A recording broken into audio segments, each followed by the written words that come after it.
Hello guys. तो कैसे हैं आप सब? उम्मीद है सभी खैरियत से होंगे।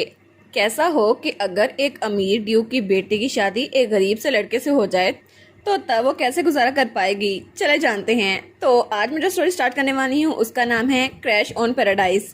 और चले बिना किसी देरी के कहानी शुरू करते हैं। कहानी की शुरुआत होती है और हमें एक लड़की दिखाई जाती है जो कि तैयार हो रही थी और उसकी मेट्स उसको तैयार करी थी। वो कहती है, हाँ बिल्कुल, ये मैं ही हूँ, एंजल ग्लास्टर। मैं अपने नाम की तरह बिल्कुल एक एंजल हूँ, लेकिन मैं ड्यूक ग्लास्टर की इकलौती बेटी हूँ। और इस वक्त वो तो शादी के लिबास में थी, लेकिन उसका तो मुंह बना हुआ था।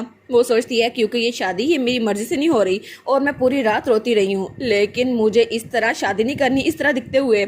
और तब उसकी मेट्स कहती हैं, क्या मैं एक्सेसरीज लगाऊं माय लेडी? तो वो बड़े गुस्से में आई हुई थी। वो कहती है, लगा दो, जल्दी करो, अब ये शादी करनी तो है मुझे। और तब उसकी कोर्सेट टाइट कर रही थी जो कि उसके कपड़ों को बहुत ज़्यादा टाइट और उसे पतला शो करने के लिए किया जा रहा था, लेकिन उसका तो सांस ही निकल रहा था। तो उसकी मेट्स कहती है, ये हो गया माय लेडी। और तभी कोई दरवाजे पे आता है, दस्तक देता है। वो कहता है, आपका चैपल में आने का टाइम हो गया माय लेडी। तो वो सोचती है, ओ नो, तो ये हो रहा है, ये सच में हो रहा है ना? लेकिन वो सोचती है, ओ नो, मैंने तो ऑलमोस्ट अपने ग्लव गंदे कर ही लिए थे। चाहे शादी मेरी मर्जी से नहीं हो रही, लेकिन मुझे अपने आप को परफेक्ट रखना है। और वो सोचती है, मुझे तो अपने आप पे ध्यान देना ही होगा क्योंकि पता नहीं शादी के बाद क्या होने वाला है, लेकिन ये हो ही रहा है मेरे साथ। और तब वो वहाँ नीचे आ गई थी फ्लावर्स पकड़े हुए और वो वहाँ इर्द गिर्द देखती है। वो सोचती है, ये जगह तो बहुत ज़्यादा ओल्ड है और यहाँ पे शैबी चेयर्स और ग्रे वॉल्स हैं और ये जगह तो वेडिंग के लिए बिल्कुल परफेक्ट नहीं है। लेकिन तभी एक देखती है और कहती है, इस सब के पीछे सिर्फ एक रीज़न है। और वहाँ पे बैठा हुआ था विलियम कार्डिनर, जो कि उनकी शादी का इकलौता गेस्ट था और वो उनके लिए कैपिंग कर रहा था। और वो कहती है, वो इस पूरे एम्पायर का सबसे वेल्दीएस्ट मैन है और मुझे तो यही लगा था कि मेरे फादर ड्यूक ग्लास्टर की वजह से मैं एम्प्रेस बन पाऊंगी, क्योंकि क्राउन प्रिंस जो कि विलियम था, मैं उसके साथ एंगेज थी और हमारी शादी होने वाली थी। लेकिन तभी ये विलियम पता नहीं कहाँ से आ गया और उसने अपने भाई को पीछे धकेल दिया। इस तरह से वो एम्पर बन गया और फिर फिलिप को पीछे धकेल कर वो एम्पर बन गया और फिलिप को यहाँ से बाहर निकाल दिया गया। और अब फिलिप वो कभी भी एम्पर नहीं बन सकता और ना ही मैं उसकी बीवी। और फिर उसने कहा कि मैं तुम्हारी हेल्प कर सकता हूँ क्योंकि मेरी वजह से तुम्हारा पुराना पार्टनर वो चला गया, तो मैं तुम्हें कोई न्याय ढूंढ के दे दूंगा। लेकिन उसने जो ढूंढ के दिया वो पुराने एम्पर का हाफ इलिजिबल चाइल्ड था जो कि बहुत लोली बर्थ का था। तो तभी उसका डैड को डांटा था। वो कहता है, तुम किसी काम के रही हो, मैंने तुम्हें कहा था तुम वो कर नहीं सकी। वो कहती है, फादर मैंने अपनी बेस्ट की थी। तो उसका फादर कहता है, अगर मेरी इकलौती बेटी मेरी किसी काम की नहीं तो मुझे तुम्हारा कोई फायदा नहीं है। और वो कहता है, मैंने तुम्हें कहा था कि अब न्यू एम्पर जो न्यू प्रिंस है उसको सिड्यूस करो, लेकिन तुम उसको सिड्यूस नहीं कर पाई। तो वो कहती है, मैंने ट्राई तो किया था। लेकिन उसका डैड कहता है, ठीक है, तो तुम्हें अब ये शादी करनी पड़ेगी। अगर तुमने ये शादी ना की तो तुम हमारे ड्यूकडम में नहीं रह सकती और वैसे भी अब तुम्हें अपना नया रोल एक्सेप्ट करना पड़ेगा। तो वो सोचती है, क्या मुझे सच में ये करना था? लेकिन मैं ये शादी करना नहीं चाहती, फिर भी मुझे ये करनी पड़ रही है। और तभी वहाँ पे प्रिंस कहता है, ठीक है, हम लोग शादी की शुरुआत करते हैं। और तब वो अपने दूल्हे को देखती है जो कि उसको बहुत ज़्यादा घूर के देख रहा था और वो था एडन फिट्जरॉय जो कि एम्पर का इलिजिबल चाइल्ड था।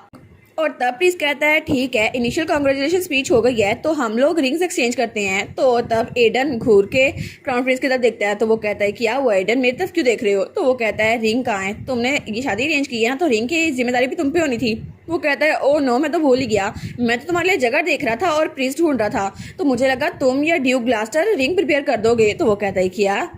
तो तब एडन कहता है, ठीक है, वेडिंग रिंग को स्किप करते हैं। तो प्रिंस कहता है, ठीक है ठीक है, तो उसके बाद आपको ब्राइड को किस करना होगा। तो हमारी कहती है, क्या इसे किस करना है? तो वो कहती है, नहीं नहीं, इसको भी स्किप कर देते हैं। तो प्रिंस कहता है, क्या वेडिंग रिंग भी नहीं और ये भी नहीं, तो अब शादी में बचा क्या पीछे? तो हमारी सोचती है, मुझे ऐसा कुछ करना ही नहीं है और वैसे भी इसने तो ग्रूम के लिए कोई लिबास भी नहीं पहना, ये तो वैसे ही अपना कोई पुराना सा यूनिफॉर्म पहन के आ गया, साफ पता चल रहा है। तो तब वो अपने आप को देखती है और वो सोचती है, आखिर ये मेरी फैमिली को ऐसे कैसे ट्रीट कर सकता है। तो तब प्रिंस कहता है, ठीक है, तो मैं अब आप लोगों को ब्लेसिंग देता हूँ और अब आपकी मैरिज कंप्लीट हो गई है। और तभी वहाँ पर पियानो प्ले होता है, जिसने गलत नोट प्ले कर दिया था और वहाँ पे बड़ा अजीब सा म्यूजिक बजा था। वो कहती है, हैं, मेरी शादी हो ही गई। और तब हमें बताया जाता है कि लो एलिजिबल चाइल्ड जो कि एक मिलिट्री ऑफिसर है और ड्यूक की बेटी जिसने कभी एम्प्रेस बनने का ख्वाब देखा था, उन दोनों की शादी हो गई, लेकिन हुई बहुत बुरे अंदाज से। और तब वो लोग बाहर आ गए थे। तो वो चिल्ला कहती है, क्या मतलब, मैं अपने साथ कोई मेड नहीं लेके जा सकती? तो उसके सामने एडन था। वो कहता है, हाँ बिल्कुल, मैंने तुम्हें कहा कि सिर्फ तुम मेरे साथ आ सकती हो और कोई नहीं। वो कहती है, लेकिन अगर मैं भूख पड़ी और मुझे पसीना आए तो मुझे हवा कौन देगा? वो कहता है, हमारे पास अपने हाथ नहीं है, खुद हवा देना अपने आप को। तो वो कहती है, फिर भी एनी, मैं बहुत ज़्यादा फ्रस्ट्रेटेड हूँ। तो उसकी मेड उसके पास आती है और एक परफ्यूम की बोतल उसके सामने करती है जो कि हब से बना था और वो बंदे को रिलैक्स कर देता था। तो वो कहती है, अच्छा ठीक है, चलो ये हो गया, लेकिन फिर भी मैं एक मेड के बिना नहीं जा सकती। तो वो वहाँ पर खड़ी रह गई थी और वो सोचती है, वो देख रहा है ना कि मैं जरा डिटरमाइन हूँ, तो उसके पास कोई चॉइस नहीं होगी कि मेरी मेड को भी साथ ले जाए। तो तभी वो कुछ करने लगता है। वो कहती है तुम कर क्या रहे हो? तो वो उसका एक बैग निकाल के बाहर रख देता है। वो कहती है मेरे लगेज को हाथ लगाना बंद कर दो।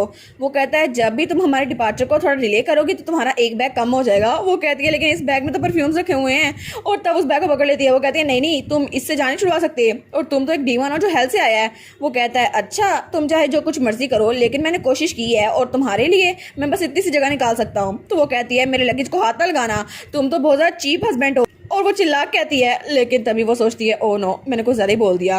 तो तब वो वहाँ पर रुकता कहता है तुम बिल्कुल ठीक कह रही हो, मैं चीप हूँ ना, तो तुम्हें भी अपनी चीप चीज़ें मेरे साथ लेके आनी चाहिए। वो कहती है क्या? तो वो कहती है आना सोफी, जल्दी करो, मेरा लगेज कैरेज में रखो। तो वो दोनों मेट्स कहती है क्या?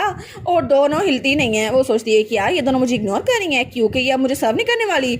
और उसे तो बहुत ज़्यादा शर्मिंदगी हो रही थी। वो कहती है मैं तुम लोग को कह रही हूँ मेरा काम करो, तुम लोग को मेरी बात समझ नहीं आ रही, वरना मैं अपने डैड से कहूंगी। तो तब एडन कहता है ड्यू ग्लास्टर है ना? वो कहती है हाँ बिल्कुल, मैं अपने डैड से कहूंगी, तुम भी मेरे साथ बदतमीजी कर रहे हो। वो कहता है अच्छा, तो फिर कितना ज़्यादा डर लग रहा है मुझे। लेकिन वो तो सार्कास्टिक हो रहा था। वो कहती है क्या ये मुझे ताना मार रहा है? और तब वो बहुत ज़्यादा शर्मिंदा हो गई थी। वो सोचती है इसे पता है कि मेरे डैड को मेरी कोई परवाह नहीं है और वो तो शादी के दरमियान भी नहीं आए।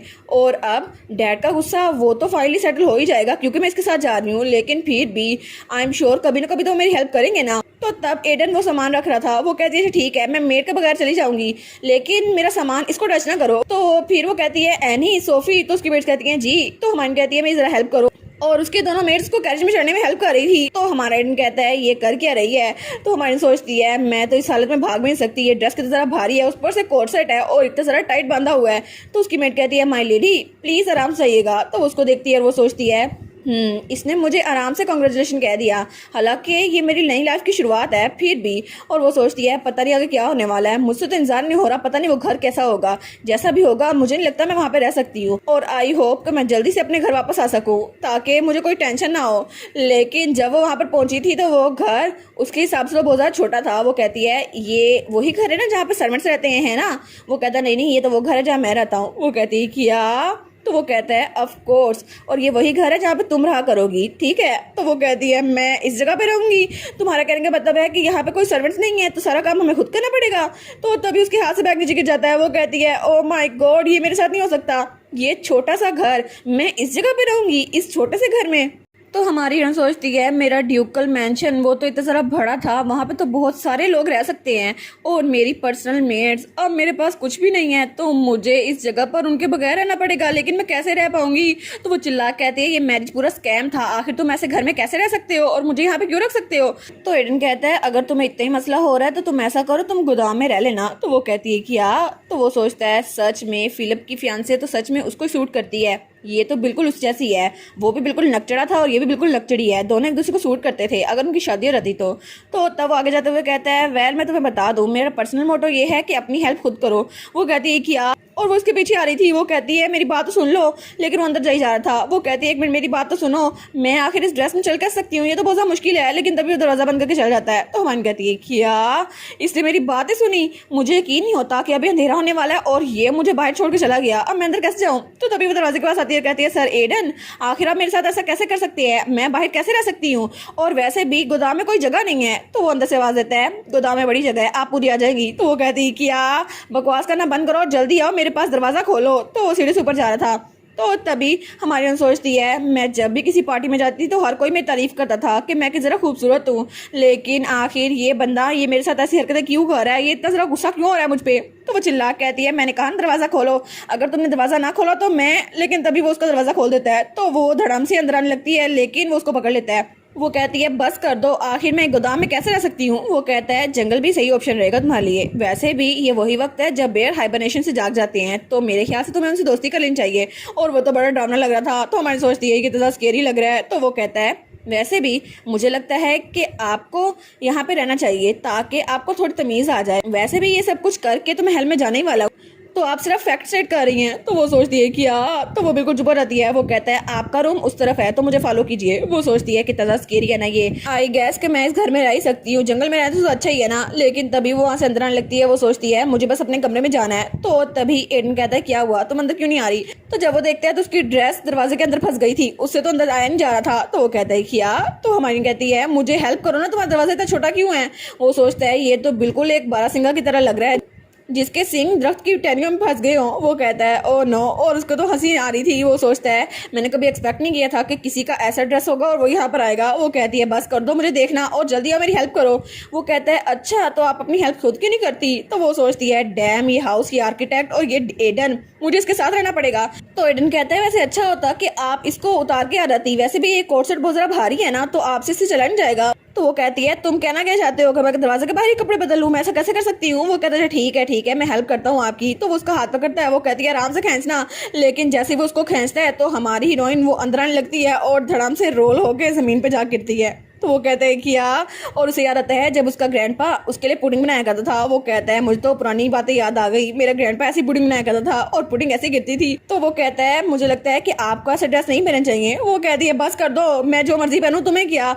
और फिर वो तो नीचे गिरी हुई थी। वो कहती है मेरी तुमसे शादी जरूर हुई होगी लेकिन मैं अभी भी ड्यूक ग्लेस्टर की बेटी हूँ। वो कहता है अच्छा ड्यूक ग्लेस्टर की बेटी, लेकिन अभी तो आपको ये कहना चाहिए कि आप एडन की वाइफ है ना। वो कहती है क्या, बिल्कुल नहीं, मैं जब तक मरनी चाहती मैं ड्यूक की बेटी ही रहूंगी। वो कहता है अच्छा ठीक है, तो अगर आपको ऐसे नीचे पड़े रहना है तो प्लीज खुद ही उठ जाइएगा।